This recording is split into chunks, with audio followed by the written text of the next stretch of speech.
ವಿಠ್ಠಲ ರುಕುಮಾಯಿ ಜ್ಯೋತಿಷ್ಯಾಲಯಕ್ಕೆ ಸ್ವಾಗತ ಸುಸ್ವಾಗತ. ಬನ್ನಿ ವೆಂಕಟೇಶ್.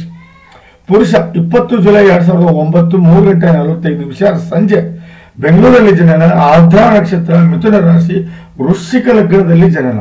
ಹೌದು, ಆರ್ದ್ರಾ ನಕ್ಷತ್ರ, ಮಿಥುನ ರಾಶಿ. ನೋಡಿ, ಯೋಗ ವ್ಯಾಘಾತ ಯೋಗದಲ್ಲಿ ಹುಟ್ಟಿದ್ದಾರೆ ಇವರು. ಜೀವನದಲ್ಲಿ ಬಹಳ ಸಂಕಷ್ಟವನ್ನು ನೋಡಬೇಕಾಗುತ್ತೆ. ನೋಡಿದ್ದೀರಾ ಆಲ್ರೆಡಿ. ಯಾವುದೋ ಹೆಲ್ತ್ ಇಶ್ಯೂಸ್ ಆಗಲಿ, ಫೈನಾನ್ಷಿಯಲ್ ಇಶ್ಯೂಸ್ ಆಗಲಿ, ಫ್ಯಾಮಿಲಿ ಇಶ್ಯೂಸ್ ಆಗಲಿ, ತೊಂದರೆಗೀಡಾಗ್ತೀರಾ. ಈ ಯೋಗದಲ್ಲಿ ಹುಟ್ಟಿದವರು ದಯವಿಟ್ಟು ನಾನು ಹೇಳೋದನ್ನ ಅರ್ಥ ಮಾಡ್ಕೊಳ್ಳಿ. ಗೋಮುಖ ಪ್ರಸವ ಪೂಜೆ ಮಾಡ್ಕೊಳ್ಳಿ.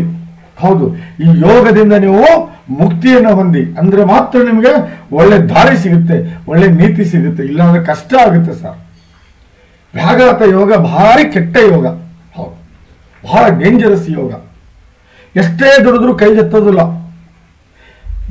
ವಿಪರೀತ ನೀವು ಮಾನಸಿಕವಾಗಿ ಹಿಂಸೆಗೆ ಒಳಗಾಗ್ತೀರಿ ಮಿಸ್ಟರ್ ವೆಂಕಟೇಶ್. ನಾ ಹೇಳೋದನ್ನ ಅರ್ಥ ಮಾಡ್ಕೊಳ್ಳಿ. ಇನ್ನೂ ಸಣ್ಣ ವಯಸ್ಸು ನಿಮಗೆ ವೆಂಕಟೇಶ್ ಅವರೇ, ಬಹಳ ಸಣ್ಣ ವಯಸ್ಸು ಅಲ್ವಾ? ದಯವಿಟ್ಟು ಹೇಳೋದನ್ನ ಅರ್ಥ ಮಾಡ್ಕೊಳ್ಳಿ. ಗೋಮುಖ ಪ್ರಸವ ಪೂಜೆ ನೀವು ಮಾಡಿಸ್ಕೊಳ್ಳಿಲ್ಲ ಅಂದ್ರೆ ವ್ಯರ್ಥ ಆಗುತ್ತೆ. ಜೀವನ ಬಹಳ ಕಷ್ಟಕ್ಕೆ ಈಡ್ ಮಾಡ್ಕೋತೀರಾ. ಹೌದು, ಈಗೇನು ಅನ್ಸಲ್ಲ, ಯಾಕಂದ್ರೆ ತಂದೆ ತಾಯಿ ಜೊತೆಗಿರ್ತೀರಾ. ಈಗ ಈಗೇನು ಅನ್ಸೋದಿಲ್ಲ. ಬಟ್ ಮುಂದೆ ಮಾತ್ರ 100% ತೊಂದರೆಗೀಡಾಗ್ತೀರಾ. ಒಂದು, ನೀವು ನಿಮ್ಮ ವ್ಯಕ್ತಿತ್ವ. 2 ವ್ಯವಹಾರ, 3 ಪರಾಕ್ರಮ, 4 ನಿಮ್ಮ ತಾಯಿ ಹಾಗೂ ಪ್ರಾಪರ್ಟಿ, 5 ವಿದ್ಯೆ, 6 ಕಷ್ಟ, 7 ದಾಂಪತ್ಯ, 8 ಶತ್ರು, 9 ಭಾಗ್ಯ, 10 ಕೆಲಸ, 11 ಲಾಭ, 12 ವಿದೇಶಿ ಪ್ರಯಾಣ. ಯಾವುದೇ ಗ್ರಹ ಇರಲಿ, 0 to 6 ಆಗಲಿ ಅಥವಾ 24 to 29 ಆಗಲಿ ಇದ್ರೆ ಲಾಭ ಸಿಗಲ್ಲ. 6 ಇಂದ 24 ಇರಬೇಕು. ಯಾಕಂದ್ರೆ 0 to 6 ಅಂದ್ರೆ 0 to 10 years ಅಂತ ಅರ್ಥ. ಇದನ್ನ ನಾವು ಬಾಲ್ಯಾವಸ್ಥೆ ಅಂತ ಕರಿತೇವೆ. 24 to 29 ಅಂದ್ರೆ 65ರಿಂದ 100 ವರ್ಷ. ಇದನ್ನ ನಾವು ವೃದ್ಧಾಪ್ಯ ಅವಸ್ಥೆ ಅಂತ ಕರಿತೀವಿ. 6 ಇಂದ 24 ಅಂದ್ರೆ 15ರಿಂದ 60 ವರ್ಷ ಅಂತ ಅರ್ಥ. ಇದನ್ನ ನಾವು ಯೌವನಾವಸ್ಥೆ ಅಂತ ಕರಿತೀವಿ. ಯಾವುದೇ ಯೌವನಾವಸ್ಥೆಯಲ್ಲಿದ್ರೆ 100ಕ್ಕೂ 100 ಫಲ ಕೊಡುತ್ತೆ.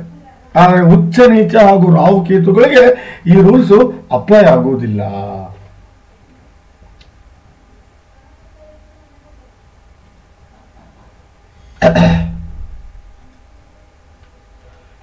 ಶನಿ ಆಗಲಿ ನೋಡಿ, 1ನೇ ಮನೆಯಲ್ಲಿ ಯಾರಿಲ್ಲ, 2ನೇ ಮನೆಯಲ್ಲಿ ಯಾರಿಲ್ಲ, 3ನೇ ಮನೆಯಲ್ಲಿ ರಾಹು ಇದ್ದಾನೆ.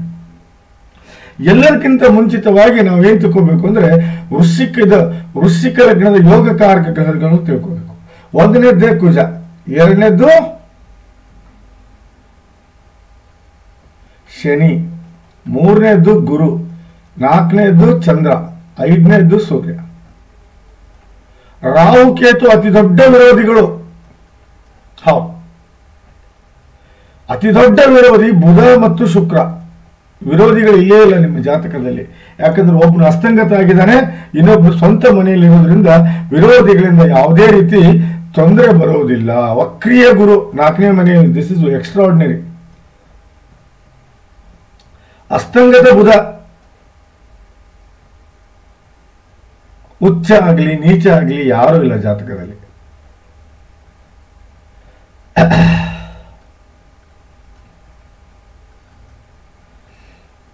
ಬನ್ನಿ ತಿಳ್ಕೊಳ್ಳ. 3ನೇ ಭಾವದಲ್ಲಿ ರಾಹು ಇದ್ದಾನೆ. ಸೊ 3ನೇ ಭಾವದ ಫಲವನ್ನು ಬಹಳ ಚೆನ್ನಾಗಿ ಅನುಭವಿಸ್ತೀರಿ ನೀವು. ಹೌದು, ಅಕ್ಕ ತಂಗಿ ಅಣ್ಣ ತಮ್ಮಂದ್ರ ಜೊತೆಗೆ ಒಳ್ಳೆ ಸಂಬಂಧವನ್ನು ಇಟ್ಕೊಂತೀರಿ. ಬಹಳ ಪರಾಕ್ರಮಿಯಾಗಿರ್ತೀರಿ, ಬಹಳ ಧೈರ್ಯವಂತರಾಗಿರ್ತೀರಿ, ಆಟಗಳಲ್ಲಿ ರುಚಿ ತೋರಿಸ್ತೀರಿ, ಬಾಡಿಯಲ್ಲಿ ಸ್ಟ್ರೆಂತ್ ಇರುತ್ತೆ, ಹಾರ್ಡ್ ವರ್ಕರ್ ಆಗಿರ್ತೀರಿ. ಯಾವುದೇ ಕಾಂಪಿಟೇಷನ್ ಇರಲಿ ಆರಾಮ್ ಗೆಲ್ತೀರಿ. ಬರವಣಿಗೆ ಹಾಗೂ ಸಾಹಿತ್ಯದಲ್ಲಿ ವಿಪರೀತ ಆಸಕ್ತಿಯನ್ನು ತೋರಿಸ್ತೀರಿ. ಕಲೆಯಲ್ಲಿ ಬಹಳ ಆಸಕ್ತಿಯನ್ನು ತೋರಿಸ್ತೀರಿ. ಮಾತಿನಲ್ಲಿ ಯಾರಿಗೂ ಸೋಲುವರು ಅಲ್ಲ ನೀವು. ಅದು ಅಲ್ಲದೆ ಒಳ್ಳೆ ಟ್ಯಾಲೆಂಟ್ ಇರುತ್ತೆ, ಬಹಳ ಪ್ರಯತ್ನಶೀಲರು. ಯಾವುದಾದ್ರೂ ಕೆಲಸಕ್ಕೆ ಕೈ ಹಾಕಿದ್ರೆ 100ಕ್ಕೂ 100 ಆದ್ರೆ ಬೆನ್ನು ಹತ್ತೀರಿ. ಅದು ಅಲ್ಲದೇನೆ ಕೋರ್ಟ್ ಕಚೇರಿಗಳಲ್ಲಿ ಗೆಲುವು ಸಾಧಿಸುವುದಲ್ಲದೆ ತಿರುಗಾಟದಲ್ಲಿ ಲಾಭವನ್ನು ಪಡ್ಕೋತೀರಿ. ನೋಡಿ, 4ನೇ ಭಾವದ ಸ್ವಾಮಿ ನೋಡಿ, ಇಲ್ಲಿ 4ನೇ ಭಾವದಲ್ಲಿ ಗುರು ಇದ್ದಾನೆ. ಯಾರು? 2 ಮತ್ತು 5ನೇ ಭಾವದ ಸ್ವಾಮಿ 4ನೇ ಮನೆಯಲ್ಲಿ ಬಂದು ಕೂತಿದ್ದಾನೆ. ಈ 3 ಭಾವದ ಫಲವನ್ನು ಅನುಭವಿಸ್ತೀರಿ.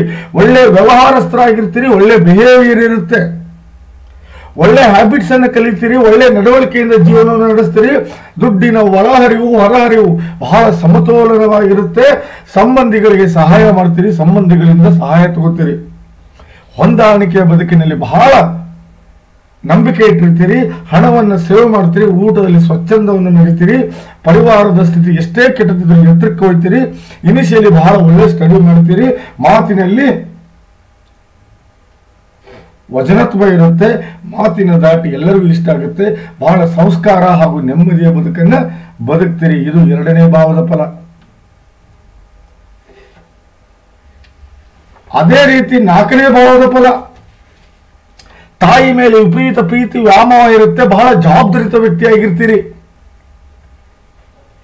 ಒಳ್ಳೆ ಬಿಸ್ನೆಸ್ ಅನ್ನು ಹೊಂದಿರ್ತೀರಿ, ಒಳ್ಳೆ ನೆಮ್ಮದಿ ಬದುಕನ್ನು ಬದುಕ್ತೀರಿ, ಸುಖಮಯ ಜೀವನವನ್ನು ಸಾಗಿಸ್ತೀರಿ, ಒಳ್ಳೆ ಪ್ರಾಪರ್ಟಿ ಮಾಡ್ಕೋತೀರಿ, ಹೈಯರ್ ಎಜುಕೇಶನ್ ಮಾಡ್ಕೋತೀರಿ, ಮತ್ತೊಬ್ಬರ ಜೊತೆಗೆ ಹೊಂದಾಣಿಕೆ ಬದುಕನ್ನು ಬದುಕ್ತೀರಿ. ಯಾವುದೇ ರೀತಿಯ ಹಾರ್ಟ್ ರಿಲೇಟೆಡ್ ಪ್ರಾಬ್ಲಮ್ಸ್ ಬರುವುದಿಲ್ಲ ನಿಮಗೆ.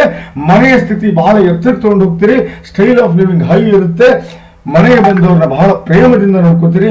ಸಮಾಜದಲ್ಲಿ ಒಳ್ಳೆ ಹೆಸರನ್ನು ಮಾಡೋದಲ್ದೇ ಮನೆ, ತೋಟ, ಹೊಲ ಈ ರೀತಿ ಖರೀದಿ ಮಾಡೋದಲ್ದೇ ವೆಹಿಕಲ್ಸು, ಆಭರಣ, ಮೊಬೈಲ್ಸು ಈ ರೀತಿ ಒಳ್ಳೆ ಕಾಸ್ಟ್ಲಿ ಐಟಮ್ಸ್ ಮೇಲೆ ಡಿಪೆಂಡ್ ಆಗಿರ್ತೀರಿ. ಇದು 4ನೇ ಭಾವದ ಫಲ. 5ನೇ ಭಾವದ ಫಲ, ಒಳ್ಳೆ ಎಜುಕೇಶನ್ ಹೊಂದಿರ್ತೀರಿ, ಒಳ್ಳೆ ವಿದ್ಯಾವಂತರಾಗಿರ್ತೀರಿ, ಒಳ್ಳೆ ದಾಂಪತ್ಯವನ್ನು ನಡೆಸ್ತೀರಿ, ಒಳ್ಳೆ ಸೆಕ್ಸುವಲ್ ಲೈಫ್ ನಡೆಸ್ತೀರಿ. ಹುಟ್ಟೋ ಮಕ್ಕಳು ಬಹಳ ಬುದ್ಧಿವಂತರು, ನೀತಿವಂತರು, ಸುಸಂಸ್ಕೃತರಾಗಿರ್ತಾರೆ, ಒಳ್ಳೆ ಟ್ಯಾಲೆಂಟ್ ಅನ್ನು ಹೊಂದೋದಲ್ದಾನೆ ಒಳ್ಳೆ ಫ್ಯಾಮಿಲಿಯಲ್ಲಿ ಒಳ್ಳೆ ಒಂದು ಪಾಪ್ಯುಲಾರಿಟಿ ಇರುತ್ತೆ. ಎಲ್ಲರ ಪ್ರೀತಿ ಪ್ರೇಮ ವಿಶ್ವಾಸವನ್ನು ಗಳಿಸ್ಕೊಳ್ಳೋದಲ್ದಾನೆ ನಿಷ್ಕಳಂಕ ನಿರ್ಮಲವಾದ ಪ್ರೀತಿಯನ್ನ ತಂದೆ ತಾಯಿ ಮಕ್ಕಳು ಹೆಂಡತಿ ಎಲ್ಲರ ಕಡೆಯಿಂದಲೂ ಪಡ್ಕೋತೀರಿ. ಬದುಕನ್ನ ಬಹಳ ಹೋರಾಟದಿಂದ ನಡೆಸ್ತೀರಿ, ಸುಖ ಶಾಂತಿ ಕಡೆ ನಡೀತೀರಿ, ಕಷ್ಟಗಳನ್ನು ಹೊಡೆದೋಡಿಸ್ತೀರಿ, ಸಾಧನೆಗೆ ದಾರಿ ಮಾಡ್ಕೋತೀರಿ, ಒಳ್ಳೆ ಗುಣಗಳನ್ನು ಬೆಳೆಸ್ಕೋತೀರಿ, ಒಳ್ಳೆ ಪಬ್ಲಿಕ್ ಅಲ್ಲಿ ಒಳ್ಳೆ ಹೆಸರನ್ನ ಮಾಡ್ತೀರಿ. ಇದು 5ನೇ ಭಾವದ ಫಲ.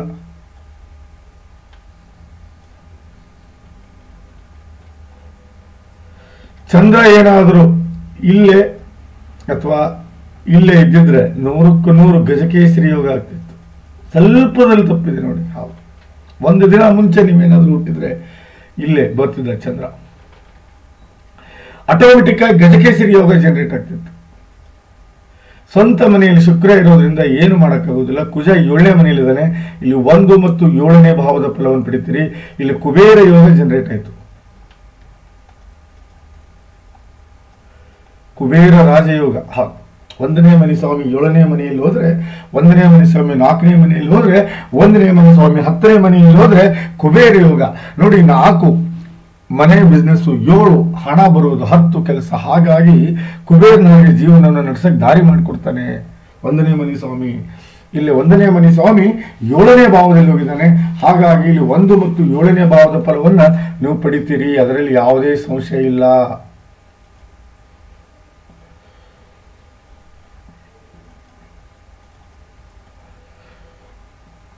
ಒಳ್ಳೆ ವ್ಯಕ್ತಿತ್ವವನ್ನು ಹೊಂದಿರ್ತೀರಿ, ಒಳ್ಳೆ ಗುಣಗಳು ಬೆಳೀತಾವೆ, ಒಳ್ಳೆ ವಿಚಾರಗಳಿಗೆ ಬೆಲೆ ಕೊಡ್ತೀರಿ, ಒಳ್ಳೆ ಸಂಗತಿಗಳಿಗೆ ಆಸಕ್ತಿಯನ್ನು ತೋರಿಸ್ತೀರಿ, ಮೆಂಟಲಿ ಹಾಗೂ ಫಿಸಿಕಲಿ ಬಹಳ ಸ್ಟ್ರಾಂಗ್ ಇರ್ತೀರಿ, ಆಶೆ ಆಕಾಂಕ್ಷೆಗಳನ್ನು ಈಡೇರಿಸ್ಕೋತೀರಿ, ಮನೆಯಲ್ಲಿ ನೆಮ್ಮದಿಯ ಬದುಕನ್ನು ಬದುಕ್ತೀರಿ, ಬುದ್ಧಿವಂತಿಕೆ ನಡೀತೀರಿ, ಒಳ್ಳೆ ಗ್ರಾಸ್ಪಿಂಗ್ ಪವರ್ ಇರುತ್ತೆ, ಒಳ್ಳೆ ಟೇಸ್ಟ್ ಇರುತ್ತೆ, ಒಳ್ಳೆ ಜಾಬ್ ಇರುತ್ತೆ, ವ್ಯಕ್ತಿಯಾಗಿರ್ತೀರಿ.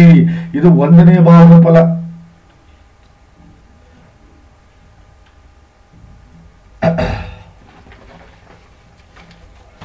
ಅದೇ ರೀತಿ 7ನೇ ಭಾವದ ಫಲ, ಒಳ್ಳೆ ದಾಂಪತ್ಯವನ್ನ ಪಡ್ಕೊಂತೀರಿ, ಒಳ್ಳೆ ಹೆಂಡತಿ ಸಿಗ್ತಾಳೆ, ಹೆಂಡತಿಯ ಗುಣಗಳು ಬಹಳ ಇಷ್ಟ ಆಗುತ್ತೆ ನಿಮಗೆ. ಹೌದು, ಅವಳು ಅಷ್ಟೇ ಅಡ್ಜಸ್ಟಬಲ್ ಇರ್ತಾಳೆ. ಅದು ಅಲ್ಲದೆ ದಾಂಪತ್ಯದ ಆಯುಷ್ಯ ಬಹಳ ದೊಡ್ಡದಾಗಿರುತ್ತೆ. ದಿನನಿತ್ಯ ಬರುವ ದುಡ್ಡಿಗೆ ಯಾವತ್ತೂ ಕಡಿಮೆ ಆಗೋದಿಲ್ಲ. ಒಳ್ಳೆ ಪಾರ್ಟ್ನರ್ಶಿಪ್ ಬಿಸ್ನೆಸ್ ಮಾಡ್ತೀರಿ. ದಿನನಿತ್ಯದ ನಡವಳಿಕೆ ಅಂದ್ರೆ ಒಂದಿನ ಸೌಕರ್ಯಕ್ಕೆ ಒಂದಿನ ಬಡತನ ಹಾಗೇನಿಲ್ಲ, ಒಂದೇ ಲೆವೆಲಲ್ಲಿ ಜೀವನ ನಡೆಸ್ತೀರಿ. ಸ್ವಂತ ಬಿಸ್ನೆಸ್ ಮಾಡಿದ್ರೆ 100ಕ್ಕೆ 100 ಒಳ್ಳೆ ಫಲ ಸಿಗುತ್ತೆ. ಒಳ್ಳೆ ಪ್ರೊಫೆಷನಲ್ ಆಗಿದ್ರೆ 100ಕ್ಕೆ 100 ಒಳ್ಳೆ ಹೆಸರು ಮಾಡ್ತೀರಿ. ಜೀವನವನ್ನು ಬಹಳ ಸುಖಮಯವಾಗಿ ಸಾಗಿಸ್ತೀರಿ. ಇದು 10ನೇ 7ನೇ ಭಾವದ ಫಲ. ಅಷ್ಟಮ ಚಂದ್ರ ಇದನ್ನು ಅರಿಷ್ಟ ಯೋಗ ಅಂತ ಕರಿತೀವಿ, ಬಾಲ್ಯ ಅರಿಷ್ಟ ಯೋಗ ಅಂತ ಕರಿತೀವಿ. ದಯವಿಟ್ಟು ನಾನು ಹೇಳೋದನ್ನ ಅರ್ಥ ಮಾಡ್ಕೊಳ್ಳಿ. ಚಂದ್ರಶಾಂತಿ ನೀವು ಮಾಡ್ಕೊಳ್ಳಿಲ್ಲ ಅಂದ್ರೆ ನಡೆಯೋದಿಲ್ಲ ಇಲ್ಲಿ. ಹೌದು, ಮಾನಸಿಕವಾಗಿ ಹಿಂಸೆ ಅನುಭವಿಸ್ತೀರಿ.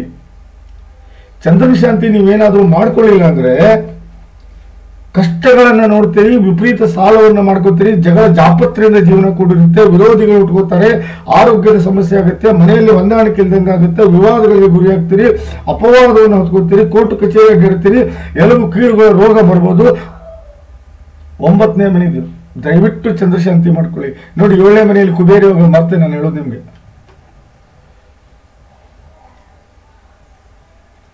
ಕುಬೇರ ಯೋಗ ದೊಡ್ಡ ಯೋಗ ಇದು.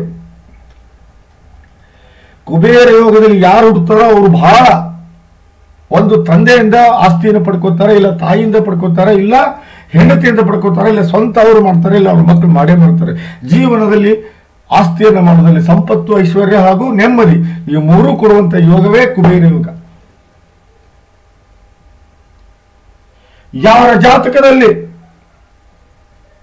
ಕುಬೇರ ಯೋಗ ಆಗುತ್ತೋ ಅವ್ರು ಒಳ್ಳೆ ತಂದೆ ತಾಯಿ, ಅಣ್ಣ ತಮ್ಮ, ಅಕ್ಕ ತಂಗಿ, ಯಶಸ್ಸು, ಆರೋಗ್ಯ, ಐಶ್ವರ್ಯ, ಕೀರ್ತಿ, ಸಕಲ ಸಮರ್ಪಕ ಸಂಪೂರ್ಣ ಫಲವನ್ನು ಅನುಭವಿಸುವುದಲ್ಲದೆ ಒಳ್ಳೆ ಸಂಪತ್ತು, ಒಳ್ಳೆ ಐಶ್ವರ್ಯ, ಒಳ್ಳೆ ಪ್ರಾಪರ್ಟಿ, ಒಳ್ಳೆ ಜ್ಞಾನ, ವಿದ್ಯೆ, ಬುದ್ಧಿ, ಒಳ್ಳೆ ದಾಂಪತ್ಯ, ಒಳ್ಳೆ ಮಕ್ಕಳು, ಒಳ್ಳೆ ಹೆಂಡತಿ, ಯಶಸ್ಸು, ಕೀರ್ತಿ, ಸಾಧನೆ, ಸಮರ್ಥ ಮಾನಸಿಕ ಹಾಗೂ ದೈಹಿಕ ಶಕ್ತಿ, ಸಾಮಾಜಿಕ ಹಾಗೂ ಧಾರ್ಮಿಕ ಮುಖ್ಯ ಕೆಲಸಗಳಲ್ಲದೆ ಮಾನ, ಪ್ರತಿಷ್ಠೆ, ಯಶಸ್ಸು, ಸ್ಥಾನ, ಮಾನ ಹಾಗೂ ಆರೋಗ್ಯ, ಆಯುಷ್ಯನ ಪಡ್ಕೊಂಡು ಬಹಳ ಸುಖಮಯ ಜೀವನವನ್ನು ಸಾಗಿಸ್ತಾರೆ.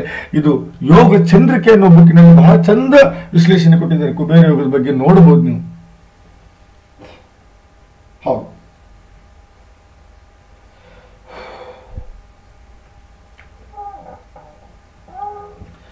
ಸೂರ್ಯ 9ನೇ ಮನೆಯಲ್ಲಿದ್ದಾನೆ. ಬುಧ ಅಸ್ತಂಗತ ಆಗಿದ್ದಾನೆ. ಬಟ್ ಇಲ್ಲಿ ಕೇತು ಬರಬಾರ್ದ್ರಿ. This is most dangerous, most dangerous. That is called ಗ್ರಹಣ ದೋಷ.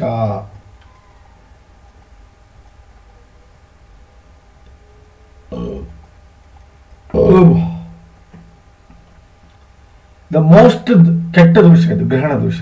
ಹೌದು, ಇಲ್ಲಿ ನೀವು ಕೇತು ಶಾಂತಿ ಮಾಡ್ಕೊಳ್ಳಿಲ್ಲ ಅಂದ್ರೆ ಅಲ್ಪ ಆಯು ಆಗ್ಬೋದು, ಜೀವನದಲ್ಲಿ ಸುಖವೇ ಕಾಣದಂಗೆ ಹೋಗ್ಬೋದು, ಇಲ್ಲಾಂದ್ರೆ ಬಹಳ ಕಷ್ಟಕರ ಜೀವನ ಮಾಡ್ಬೋದು, ಯಾವುದು ಸಕ್ಸಸ್ ಸಿಗದಂಗೆ ಆಗ್ಬೋದು, ಕೆಟ್ಟ ಕೆಟ್ಟ ಚಟಗಳಿಗೆ ಗುರಿ ಆಗ್ಬೋದು, ಜೀವನ ಅಷ್ಟು ಹೇಳ್ಕೋಷ್ಟು ದಾರಿ ತೋರಿಸದೆ ಹೋಗ್ಬೋದು, ವಿಪರೀತ ಸಾಲ ಮಾಡ್ಕೋಬಹುದು ಈ ಗ್ರಹಣ ದೋಷ 9ನೇ ಭಾವದಲ್ಲಿ. ದಯವಿಟ್ಟು ಅಲ್ಲಿ ಕೇತು ಶಾಂತಿ ಮಾಡ್ಕೊಳ್ಳಿ. The most dangerous. That is education ಹಾಳು ಮಾಡ್ಬೋದು, ದಾಂಪತ್ಯ ಹಾಳು ಮಾಡ್ಬೋದು, ಹೆಲ್ತ್ ಹಾಳು ಮಾಡ್ಬೋದು. The most dangerous. ಒಂದು ವೇಳೆ ನೀವು ಕೇತು ಶಾಂತಿ ಮಾಡಿಕೊಂಡ್ರೆ ಇಲ್ಲಿ ಗ್ರಹಣ ದೋಷ ನಿವಾರಣೆ ಆಗಿ ಹೋಗುತ್ತೆ. ದಯವಿಟ್ಟು ಕೇತು ಶಾಂತಿ ಮಾಡ್ಕೊಳ್ಳಿ. Ketu is the most dangerous. Health issues ಕೊಡ್ತಾನೆ ಅವನು ಒಳ್ಳೆ ಜಾಗದಲ್ಲಿ ಇಲ್ಲ ಅಂದ್ರೆ ಹೆಲ್ತ್ ಇಶ್ಯೂಸ್ ಕೊಡ್ತಾನೆ. ಗ್ರಹಣ ದೋಷ 9ನೇ ಮನೆಯಲ್ಲಿ ಆಗಬಾರ್ದು. ನಾ ಹೇಳೋದನ್ನ ಸರಿಯಾಗಿ ಅರ್ಥ ಮಾಡ್ಕೊಳ್ಳಿ ಸ್ವಲ್ಪ. This is not good. ನಾ ಬುಧನ ಬಗ್ಗೆ ಮಾತಾಡಲ್ಲ, ಯಾಕಂದ್ರೆ ಅವನು ಅಸ್ತಂಗತ ಆಗಿದ್ದಾನೆ. I don't want to talk to him. But Surya 9ನೇ ಮನೆಯಲ್ಲಿ ಬಹಳ ಒಳ್ಳೆಯದು. ಇಲ್ಲಿ 7 ಕ್ಯಾರೆಟ್ ನೀವು ಇದನ್ನ ಹಾಕೊಳ್ಳಿ, ಮಾಣಿಕ್ಯನ 100%. ತಂದೆಗೆ ಮಾತ್ರ ಎಕ್ಸ್ಟ್ರಾ ಆರ್ಡಿನರಿ. ತಂದೆ ಬೆಳೀತಾರೆ. ತಂದೆ ಆರೋಗ್ಯ, ಇನ್ಕಮ್ಮು, ಪ್ರಮೋಷನ್ನು, ಬೆಳವಣಿಗೆ ಎಲ್ಲದರಲ್ಲೂ ತಂದೆಗೆ ಬಹಳ ಒಳ್ಳೆ ಫಲ ಸಿಗುತ್ತೆ. ಯಾಕಂದ್ರೆ ಇವನು 9ನೇ ಭಾವದ ಸ್ವಾಮಿ ಅಲ್ಲ, 10ನೇ ಭಾವದ ಸ್ವಾಮಿ 9ನೇ ಮನೆಯಲ್ಲಿ ಬಂದು ಕೂತಿದ್ದಾನೆ. ತಂದೆಗೆ ಮಾತ್ರ ಎಕ್ಸ್ಟ್ರಾ ಆರ್ಡಿನರಿ ಹೆಲ್ಪ್ ಆಗುತ್ತೆ. 9ನೇ ಮನೆಯಲ್ಲಿ ಸೂರ್ಯ ಬಂದ್ರೆ ಅವ್ರ ಫ್ಯೂಚರ್ ಬಹಳ ಬ್ರೈಟ್ ಆಗುತ್ತೆ.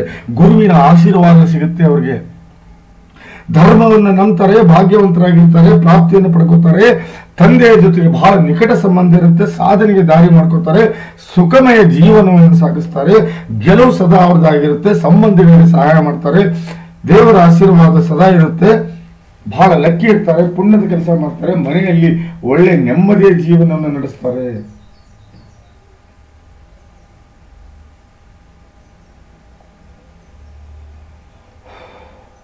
ಹೌದು, ಇದು 9ನೇ ಭಾವದ ಫಲ. 10ನೇ ಭಾವದ ಫಲ. ಇವರು ಮಾಡುವ ಕೆಲಸ ಇವ್ರಿಗೆ ಬಹಳ ಇಷ್ಟ ಆಗುತ್ತೆ. ಕೆಲಸದ ವಿಧಾನ ಇಷ್ಟ ಆಗುತ್ತೆ. ಕೆಲಸದಲ್ಲಿ ಗೆಲುವು ಕಾಣ್ತಾರೆ. ಕೆಲಸದಲ್ಲಿ ಗಳಿಕೆ ಮಾಡ್ತಾರೆ. ತಂದೆಯ ಜೊತೆ ಒಳ್ಳೆ ಸಂಬಂಧವನ್ನು ಹೊಂದಿರ್ತಾರೆ. ಮಾನ, ಪ್ರತಿಷ್ಠೆ, ಯಶಸ್ಸು, ಕೀರ್ತಿ, ಸಾಧನೆ, ಸಂಪತ್ತು, ಐಶ್ವರ್ಯ ಎಲ್ಲವನ್ನೂ ಗಳಿಸ್ಕೋತಾರೆ. ಯಾರು? ಇವರು. ಯಾಕಂದ್ರೆ 10ನೇ ಭಾವದ ಫಲ ಇದು. ಬಟ್ ಒಂದು ಬಹಳ ಬೇಜಾರದ ಸಂಗತಿ ಅಂದ್ರೆ ಏನಂದ್ರೆ, ಶನಿ ಬಂದು ಸೂರ್ಯನ ಮನೆಯಲ್ಲಿ ಕೂತಿದ್ದಾನೆ. ಸ್ವಲ್ಪ ತಂದೆಗೂ ಇವ್ರಿಗೂ ಆಗಿ ಬರುವುದಿಲ್ಲ. ತಂದೆಯ ವಿರುದ್ಧ ನಡ್ಕೋತಾರೆ. ತಂದೆಯನ್ನ ಹೇಟ್ ಮಾಡುವಂತ ವ್ಯಕ್ತಿತ್ವ ಇವ್ರದ್ದಾಗಿರುತ್ತೆ. ದಯವಿಟ್ಟು, ಯಾಕಂದ್ರೆ ಶನಿ ಸೂರ್ಯನ ಮನೆಯಲ್ಲಿ ಬಂದು ಕುತ್ಕೋಬಾರ್ದು. ಸೂರ್ಯನ ಮಗ ಶನಿ ಇಬ್ಬರಿಗೂ ಆಗಿ ಬರಲ್ಲ. ಅವ್ರಿಗೆ ತಂದೆ ಮಗ ಇಬ್ಬರಿಗೂ ಆಗಿ ಬರಲ್ಲ. ದೊಡ್ಡ ವಿರೋಧಿಗಳು. ಹಾಗಾಗಿ ಇಲ್ಲಿ ವೆಂಕಟೇಶ್ ತಂದೆ ವಿರೋಧಿ ಆಗ್ತಾನೆ. ಬಟ್ ಫಲವನ್ನು ಪಡ್ಕೋತಾನೆ. ಯಾವ್ಯಾವ?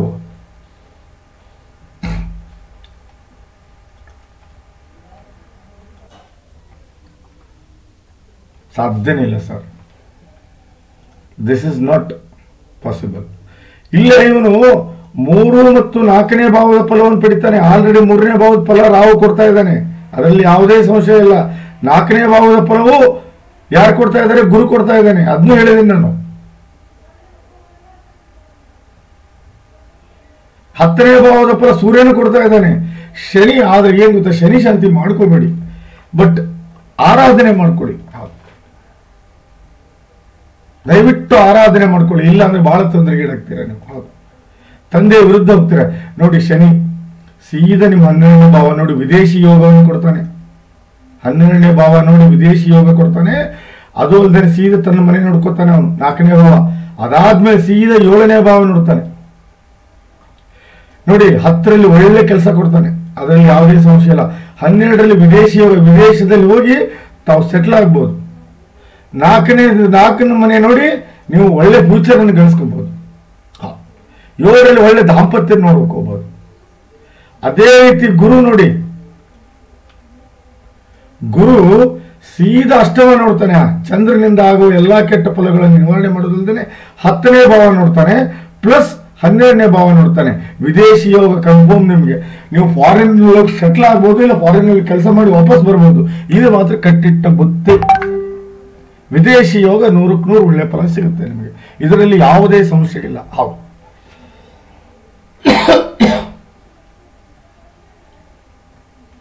ಅದೇ ಕುಜ ನೋಡಿ ಸೀದಾ ನಿಮ್ಮ 4ನೇ ಭಾವ ನೋಡ್ತಾನೆ. ಅದಾದ್ಮೇಲೆ ನಿಮ್ಮನ್ನು ನೋಡ್ತಾನೆ. ಅದಾದ್ಮೇಲೆ 2ನೇ ಭಾವ ನೋಡ್ತಾನೆ. ಹೌದು, 7ರಲ್ಲಿ ಒಳ್ಳೆ ದಾಂಪತ್ಯ, 10ರಲ್ಲಿ ಒಳ್ಳೆ ಕೆಲಸ, 1ರಲ್ಲಿ ಒಳ್ಳೆ ವ್ಯಕ್ತಿತ್ವ, 2ರಲ್ಲಿ ಒಳ್ಳೆ ವ್ಯವಹಾರಗಳು. ನೀವು ಅಪ್ಪಿ ತಪ್ಪಿ ಏನಾದರೂ ರಿಯಲ್ ಎಸ್ಟೇಟ್ ಫೀಲ್ಡ್ ಹೇಳಿದ್ರೆ, ಕಬ್ಬಿಣ ಹಾಗೂ ಸಿಮೆಂಟು ಹಾಗೂ ರಿಯಲ್ ಎಸ್ಟೇಟು,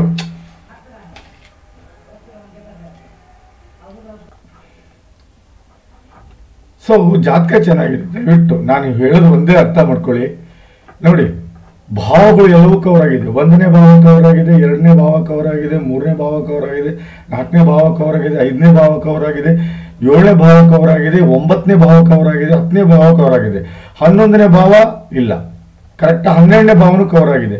ಇದು ವಿದೇಶಿ ಯೋಗ ಅಂಕರು 100ಕ್ಕೆ 100 ಇದೆ. ಸೊ ದಯವಿಟ್ಟು ನಾನು ಹೇಳೋದನ್ನ ಅರ್ಥ ಮಾಡ್ಕೊಳ್ಳಿ. ಈ ಕೇತು ಶಾಂತಿ ಆಗಲಿಲ್ಲ ಅಂದ್ರೆ 100% ನೀವು ತೊಂದರೆಗೀಡಾಗ್ತೀರ, ನೆನ್ಪಿಟ್ಕೊಳ್ಳಿ. ಹೌದು, ನಾನು ಹೇಳಿದ್ದೆಲ್ಲ ಜಾತಕದ ವಿಷಯಗಳು ಎಲ್ಲವೂ ಸುಳ್ಳಾಗುತ್ತೆ. ಇದು ಮಾತ್ರ ಕಟ್ಟಿಟ್ಟ ಬುದ್ಧಿ. ಹೌದು, ನವಮಾಂಶದಲ್ಲಿ ಏನೇನಿದೆ ನೋಡೋಣ ಬನ್ನಿ. 1, 5 ಮತ್ತು 7, 9. 1ನೇ ಭಾವದ ಸ್ವಾಮಿ ಯಾರು? ಶನಿ. 11ರಲ್ಲಿದ್ದಾನೆ ನೋಡಿ. ರುಚಕ ಮಹಾಪುರುಷ ರಾಜಯೋಗ ಆಗಿದೆ ಇಲ್ಲಿ. ಹಾಗಾಗಿ 7ನೇ ಮನೆಯಲ್ಲಿ ಶುಕ್ರ ಇರೋದ್ರಿಂದ ಒಳ್ಳೆ ದಾಂಪತ್ಯವನ್ನು ಅನುಭವಿಸ್ತೀರಿ. ಹೆಂಡತಿ ಬಂದ್ಮೇಲೆ ಲೈಫ್ ಫುಲ್ಲು ಚೇಂಜ್ ಆಗುತ್ತೆ ನಿಮ್ದು. ಇದರಲ್ಲಿ ಯಾವುದೇ ಸಂಶಯ ಇಲ್ಲ. ಹೌದು, ಹೆಂಡತಿ ಬಂದ ಮೇಲೆ ಒಳ್ಳೆ ಜೀವನವನ್ನು ಸಾಗಿಸ್ತೀರಿ. ಬನ್ನಿ, 2009 ಎಜುಕೇಶನ್ ನೋಡ್ಬೇಕಲ್ಲ. ಏನ್ ಮಾಡ್ತಾ ಇದ್ದೀರಾ ಅಂದ್ರೆ, ರಾಹುಕೇತು ಲಗ್ನದ ರಾಹುಕೇತು ಶಾಂತಿ ಆಗ್ಬೇಕು. ಹೌದು, ರಾಹುಕೇತು ಶಾಂತಿ ಆಗ. ಬುಧ ನೋಡಿ ಅಸ್ತಂಗತ. 5ನೇ ಮನೆಯಲ್ಲಿ ಚಂದ್ರ ಮತ್ತು ಕುಜ ಇದ್ದಾನೆ. ಇಂಜಿನಿಯರಿಂಗ್ ಮಾಡ್ತಿರ್ಬೋದು ಮೋಸ್ಟ್ಲಿ ನೀವು. ಇಂಜಿನಿಯರಿಂಗ್ ದಾರಿ ಒಳ್ಳೆ ಸಿಗುತ್ತೆ, ಅದರಲ್ಲಿ ಯಾವುದೇ ಸಮಸ್ಯೆ ಇಲ್ಲ. ಎಜುಕೇಶನ್ ಆಗುತ್ತೆ. ನೋಡಿ, 2ನೇ ಮನೆ ಸ್ವಾಮಿ 1ನೇ ಮನೆಯಲ್ಲಿದ್ದಾನೆ. ಸೂರ್ಯ ಉಚ್ಚ ಸ್ಥಾನದಲ್ಲಿದ್ದಾನೆ. ಕುಜ ಮತ್ತು ಶನಿ ನೀಚ ಭಂಗ ಆಗಿದ್ದರಿಂದ ಸರ್ಕಾರಿ ನೌಕರಿ 100% ಸಿಗುತ್ತೆ, ಅದರಲ್ಲಿ ಯಾವುದೇ ಸಮಸ್ಯೆ ಇಲ್ಲ. ಹೌದು, ಸರ್ಕಾರಿ ನೌಕರಿ ಕಣ್ಣು ಮುಚ್ಚಿ ಸಿಗುತ್ತೆ, ಅದರಲ್ಲಿ ಯಾವುದೇ ಸಂಶಯ ಇಲ್ಲ.